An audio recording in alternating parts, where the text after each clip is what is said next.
In order to perform a ZS or an RCD test, we need to use the socket tester where we can. So for a RCD test, we will plug in the socket tester using all three of the leads into their respective positions, red, green and blue.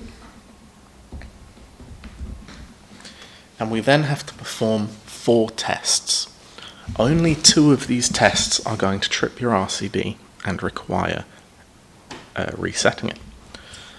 You also need to select the correct milliamp rating of your RCD. In general, in a domestic setting, you are going to be looking at a 30 milliamp RCD for additional protection. So the first test we have to do is half current, which is half times. So if we set our tester to that, we would be plugged into a socket, and then we'll press the test button, and that would go away, and it should come back as greater than 999. We then press this arrow, because we're on 0 degrees of the cycle at the moment, so we're only testing one half of the waveform.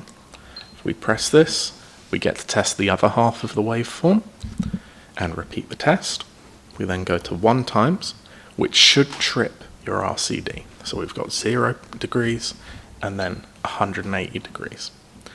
If you can't do it with a socket tester, you then need to put in all 3 of your leads and go onto the live terminals inside of the consumer unit for that circuit.